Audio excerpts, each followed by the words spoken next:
All right, thank you, Robin.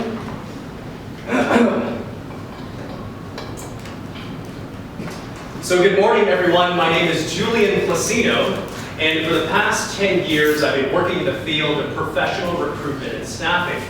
So I would serve companies by helping them find the best talent in the marketplace, and I would help individual job seekers by helping them find the best opportunities in the marketplace. And over the course of my career, I've had the great privilege of having successfully helped advance the careers of hundreds of individuals in a multitude of different disciplines all over the country. And now I work for a company called BottleRocket Studios. We make high-profile mobile apps for iOS and Android devices, and I oversee hiring for the organization. So I wanted to give you all just a small snapshot of my background because I wanted to be fully transparent in saying I don't come from any kind of professional public speaking background. I don't have any professional or classical training. I took a speech class way back in college over 10 years ago, and I've done a little bit of Toastmasters, but didn't come anywhere near close to completing my competent communicator. So this content here, it's not based on years of public speaking theory and excellence, but rather it's a true and honest codification of what I go through whenever I go through any kind of public presentation. All right?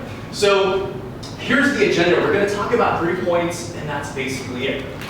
So the first piece I want to talk about is the range of emotions that I personally go through from the time that I'm invited to go give any kind of presentation, to the time that I practice, to minutes before, to minutes into it, and then finally after. Because I don't know about you, for me, the technical aspects of crafting an effective message is not the difficult piece. It's always been how do I manage my emotional state throughout this entire process. And as we further probe this idea, you'll start to realize that a lot of these things work against me. So I want to do this. Give you my best tips on how I go about preparing and 2 mindsets that seem to have served me well throughout, if you could call it, my public speaking career. And then lastly, I want to offer you some technical tips. Maybe some things you've heard before, maybe not, but these things came counterintuitive to me, but seems to have served me well. And then lastly, I want to have a dialogue with you because these are bullet points that I think are important, but this isn't about me, it's about you. I want to hear what questions you have, what anxieties you struggle with, and if there's anything in my background that can add value to that. And then we'll wrap up. Is that cool? All right. So the range of emotions. So when I'm first invited to give a presentation, I feel this complete and utter terror. And that's why I felt so compelled to share this message today, because I feel like I have the most anxiety out of anyone that I know. But if at least one person sees something in me that I'm able to give this kind of presentation on this subject matter, that means there's something in my methodology that works. That's why I wanted to share it. Last year in 2015, because this is a craft I intentionally want to create better in myself, I'm a habitual documenter about the things that I do and the results I'm able to produce. In 2015, I made 41 public presentations. That's anything from a 60-second company announcement in front of about 200 people to something as elaborate as a 17-minute TED-style presentation in front of another 200. And I get this feeling every single time. Even when Robin sent me that email, I was like, oh, you want me to speak? And just the thought of all those faces looking at me, that's gut-wrenching to me. So the next emotion that I feel when I practice is this, more anxiety. And we'll probe this idea a little bit further because the way that I practice, I try to visualize that I'm actually doing it. So I intentionally try to create those emotions within myself to simulate the day of. So minutes right before this speech. This is when Robin's introducing me, or whoever invited you is about to put you on stage, right? And I feel like my head's about to explode. It feels like I'm tiptoeing off of a plank and about to jump into the ocean. It feels like I'm at the peak of a roller coaster just about to go down. And the head about to explode piece is, back in the day when I used to do clubbing, right? And you're shivering outside in the line and all you can hear is the bass. That's what I experience right before minutes I'm about to present. I think that's actually the blood rushing to my head, right? So 3 to 5 minutes into the speech, I have a tremendous amount of speech anxiety, so there's all these things building up until the day I give that presentation, right? But 3 to 5 minutes, it's like I'm shot out of a cannon. I have this incredible adrenaline dump, this catharsis of emotions. And after 3 to 5 minutes, something interesting happens. Because I knew I came prepared, that nervous energy, it turns into fuel to dial in my points. In Toastmasters, they say you'll never be able to get rid of the butterflies, but you can teach them how to fly in formation. And that's what I experienced. When I finish the presentation, I feel this. If I truly left everything on the table, if I came to truly serve my audience and did everything I can, I feel this experience unlike anything I could ever experience, ever. I can't match it. And it's just this crazy roller coaster of emotions that I go through this entire process. But the worst of all is this. There's a tape. There's a tape that plays in the back of my head. From the time that I'm invited to give a presentation all the way into minutes as I'm doing it. And the tape says this. It says, you're not good enough. You're going to forget what you're going to say. Your content is going to suck. Nobody's going to believe in you, and on and on and on. So all this begs the question, how is it I'm able to produce this kind of result in spite of all this? Which leads me to my next point. Preparation and mindset. If there was one thing you could write down and take away and forget everything else that I talk about today, it's this. I get my reps in. I practice over and over and over again. And I haven't seen a substitute for this. And maybe something different that I do when it comes to practice, unlike other people. Some folks like to sit behind their desk and also just look through their slides mentally to go through it. But me, I get it. I stand up, full vocal range. I'll do it in front of my wife, in front of my kids, in front of the dogs. I do weird things to make myself feel uncomfortable. I'll stand on the kitchen table just to get my reps in. I typically speak in threes, and I'll go into that here in a little bit. So I'll rehearse each point to make sure it's dialed in. And I know I'm fully prepared personally whenever I can complete the run-through about 3 to 7 times in a row. Mindset.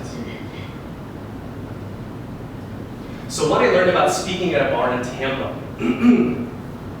So I used to work for a company called Kforce. Rob and I were just exchanging conversation about this. We were also in the Lincoln Center. And Kforce is a very large elite staffing company. And professional recruiters, it's a very cutthroat, dog-eat-dog, sales-driven kind of organization. Well, once a year across the country, they will nominate high-potential individuals to go to a one-week intensive boot camp training in Tampa, where the Kforce headquarters is located. For whatever reason, they picked me, right? So the week-long boot camp is incredibly intensive. They break it down into small classes. And each day they present on a new topic.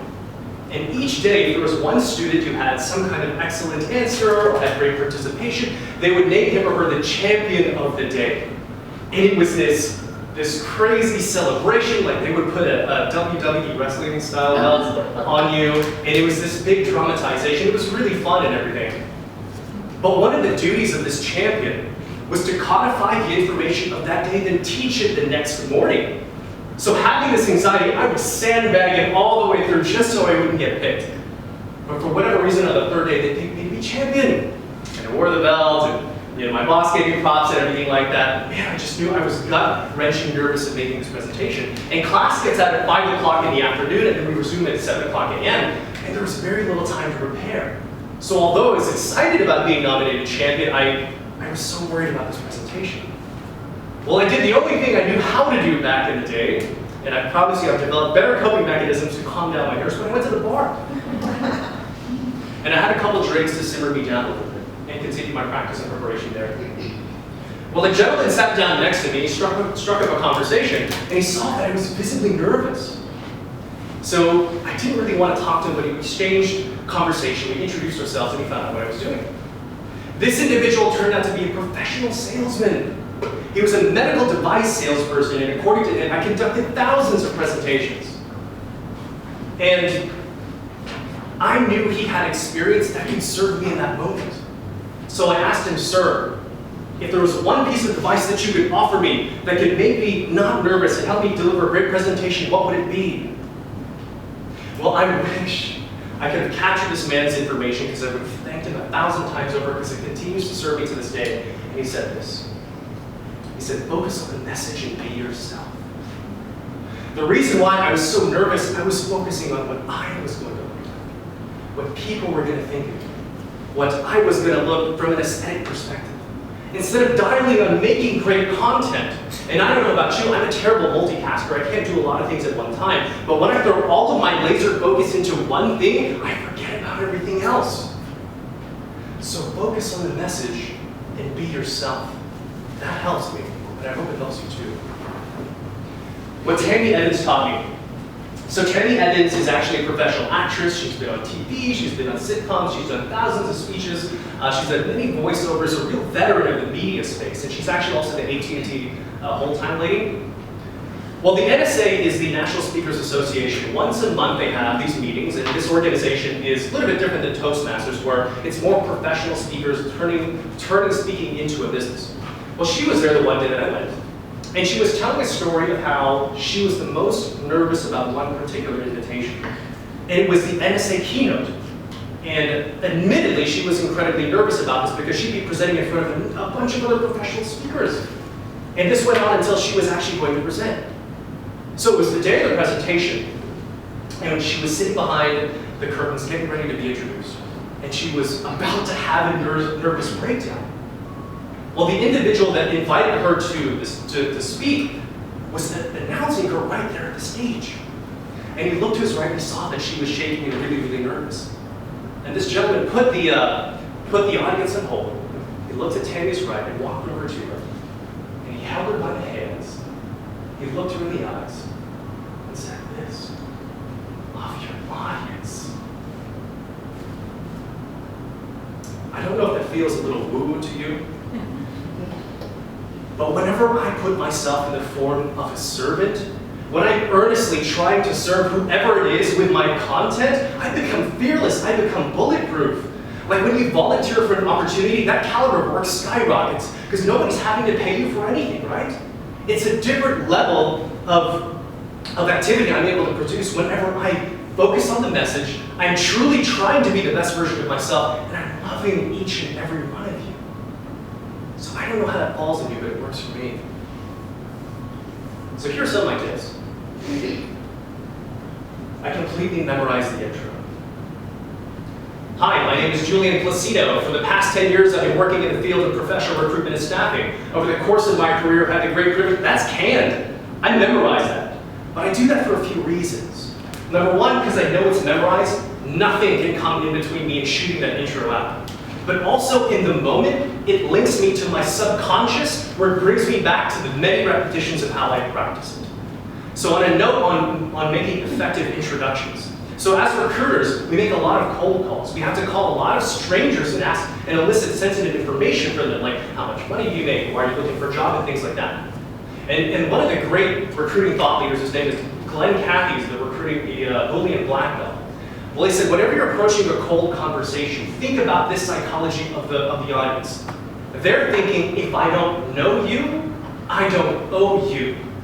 So every time I introduce myself to any kind of group, I shoot out of the cannon with that information. Who am I and what am I going to do? Like for SVP, my name is Julian Placido. I've been a partner of SVP now for 2 years. The best way I can add value to this conversation is share what I think SVP and also share an experience I've had with the organization. Every single time, memorize my introduction. I have the tendency to speak in threes. This presentation is in threes. Range of emotions, preparation and mindset, and also my final tips. I don't know what it is about this number, but it seems to be a perfect number to comprehensively dial in a point, but short enough so you don't leave your audience in the dust. And I think you'll see this pretty common in other speakers and content creators. 3 seems to be just this perfect number. I use stories. So there's an audiobook or a book called Talk Like TED. And the main idea behind this book, it deconstructs why TED Talks are so effective. Well, the one idea I got from that is 100% of all TED Talkers are just telling stories the entire time. And there's also a reason why Toastmasters has a curriculum for storytelling, because it's so effective in dialing in a point. Now they said they did some science about this, and they said that when you tell a story, you're actually syncing your mind with the audience. I don't know what that means, but just in my experience, it feels like telling a story dials in a point well. The 2 mindsets, the stories they came up with. That's no joke, that happened for real. That's my life, you know what I mean? So I just thought about how did I get these mindsets, and then I told a story. So testimonials, if you're trying to sell something or pitch something, testimonials of people who've succeeded in whatever it is that you're trying to offer, that helps a lot. Other stuff. So I got this from John Maxwell, who's a prolific author, and also Darren Hardy, who's the publisher of Success Magazine. And I don't look at my notes 30 minutes to an hour before. I have a tendency to over-prepare and kind of freak out the day of the presentation, right? But I actually anchor myself so I don't look at my notes. A couple things this does for me. Number one, it makes it feel fresh again. There is the phenomenon of actually over-practicing for something and you don't want to do that. And this is one of my mechanisms that I make sure that I don't do, which is look at my notes 30 minutes to an hour ahead of time. I try to visit the venue ahead of time. So for the TED-style presentation, you guys can go to YouTube and just type in my name. That was like the biggest speech I'd ever done. I went to the studio that Saturday and rehearsed for 4 hours because I wanted to feel what it was like to actually do it during that day. Here I came up a little 45 minutes early because I wanted to make sure that the technical aspects of everything was going to work. So I try to show up early so I can make sure the technology's set up and I'm comfortable with it. And lastly, some resources. I know you guys, this wasn't like super, you didn't want a Toastmaster style kind of event like in that sense, but of the experiences I've had with Toastmasters, I can't think of a single organization that's better to help you facilitate the growth in this area. It's just the most loving group of people I've ever met also. And if there's truth to public speaking being the #1 fear that human beings have, what does it say about those people who are there deliberately trying to conquer it? I mean, doctors, attorneys, entrepreneurs, amazing people. Great networking also. And the NSA is if you want to eventually try speaking into a business. And that's a great place that I found to find mentors as well, people who are way ahead of me that can teach you this craft. So to recap. So we talked about the range of emotions. And I know when I was asking Robin, what should I prepare, she mentioned that some people have some anxiety with it. Well, if you have anxiety about speaking, you are 99% of the population. I can honestly count on one hand the people who have told me they're not afraid to speak in public and really mean it. So I think it's important to know that the nerves are there. It's going to happen regardless, but there's things you can do to move forward to calm them down a little bit. And repetition is the mother of skill. If you do something over and over and over again, those emotions and that tape that I mentioned earlier, it starts to die down. Preparation and mindset. If there's one advice that I could say about preparing, it's just practice over and over and over again. The two mindsets, we talk about focusing on the message and be yourself and love your audience. And finally, the tips, we probably shouldn't have to go over all this. I can share these slides with Robin. That's what we talked about. So how can I help you?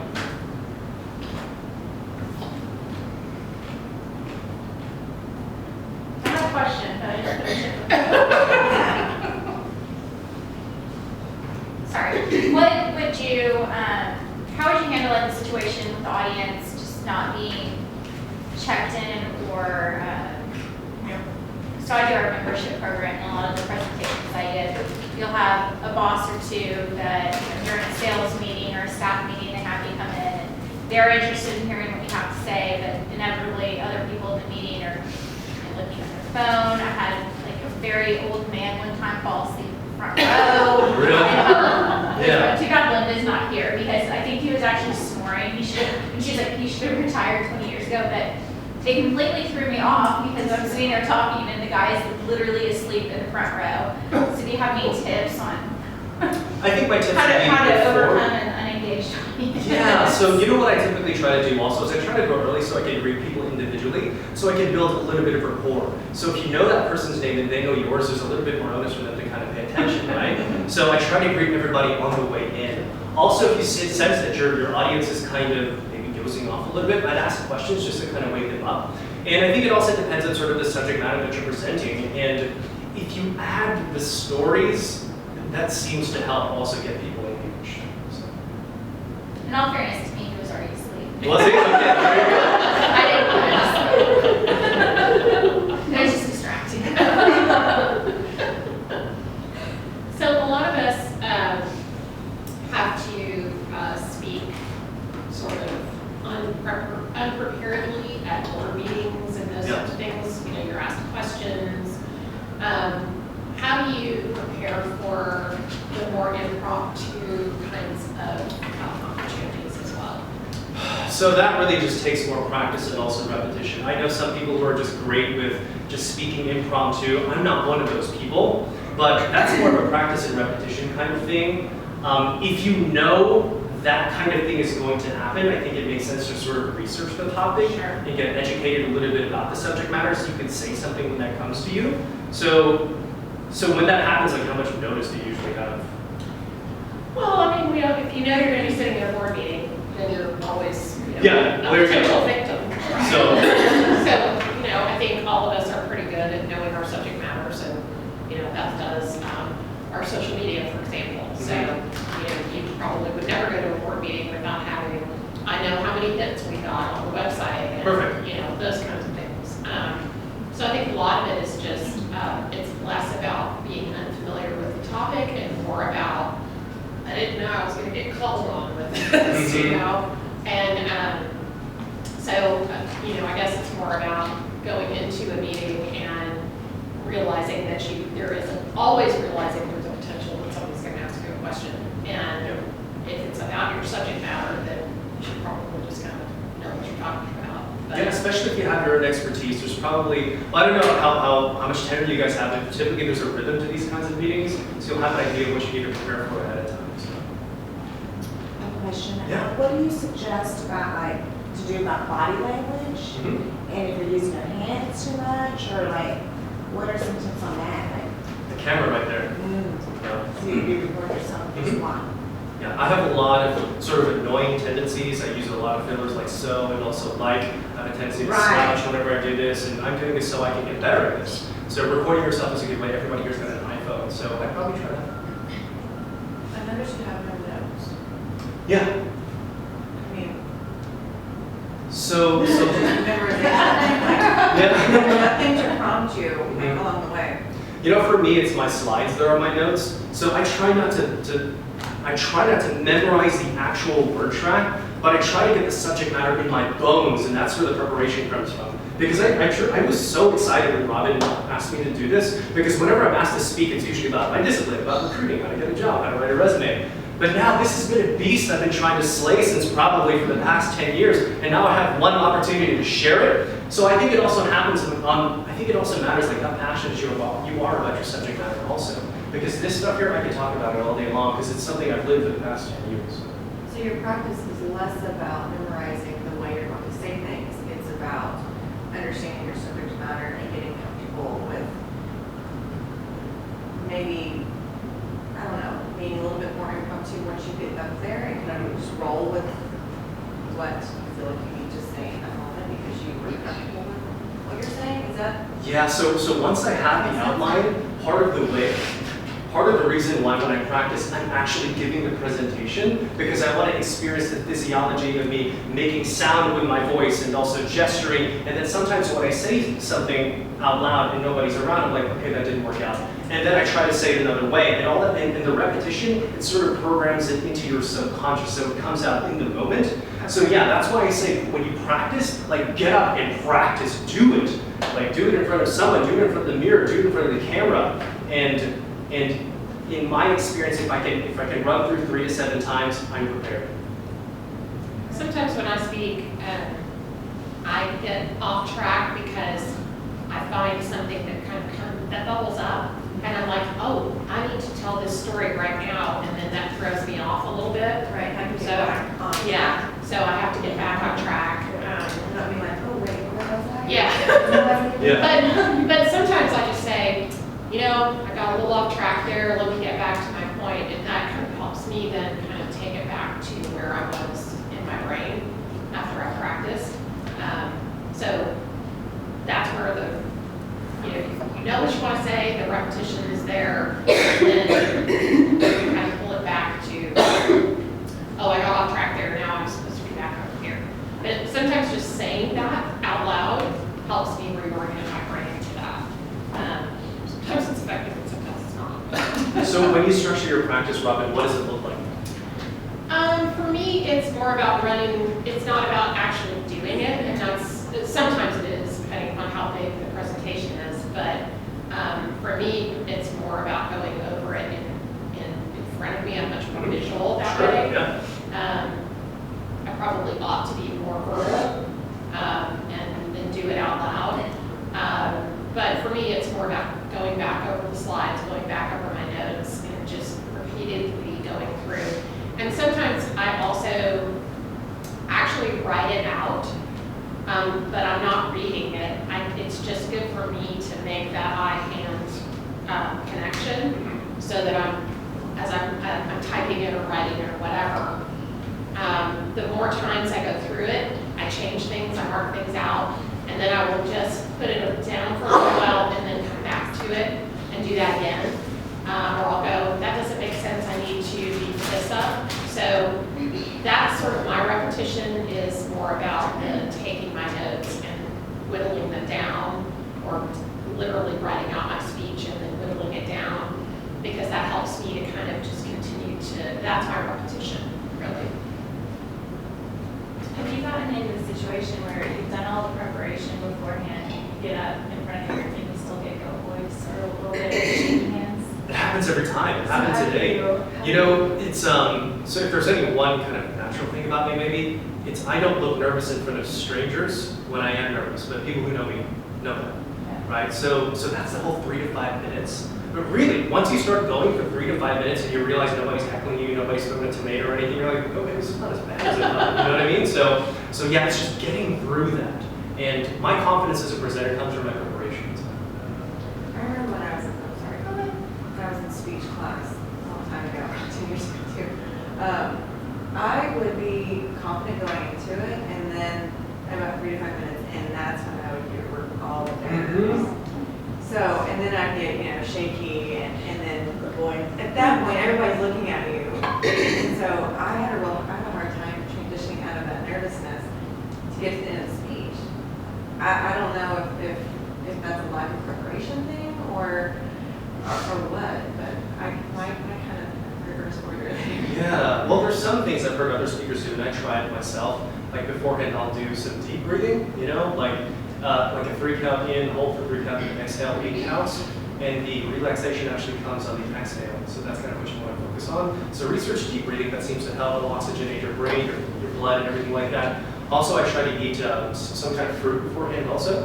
And I've heard from experts that fruit is a great source for your brain, with glucose and stuff like that too. So maybe some deep breathing, to make it all, so everybody sees you, so just run to the bathroom real quick or something like that and get your deep breathing in. So yeah. But it's also okay in the middle of your presentation to stop and just take a deep breath, because it seems odd to you, and it's not like you're going, it's just take a See, deep like, breath. that's how I would, Yes. because I have so much built up when I'm up there, I haven't even taken a breath when I'm up there. Yeah. Like, so how do you do that every presentation pregnant? Yeah. But now you know if you can check yourself when you do that and start to breathe a little bit. But I don't even know like a subtle way.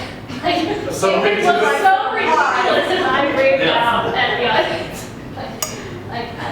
That's how bad. Like, this is an issue for me personally. And, like, it is like, only way I can describe it is bricks on my chest.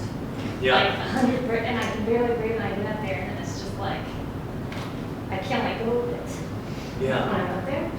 Yeah. Sorry, it was an awful experience. No. I totally get it. I And totally she get does it. such a great job. Yeah. She doesn't look. There's another thing also that I've experienced also. When you feel like you look ridiculous, a lot of times people don't even care.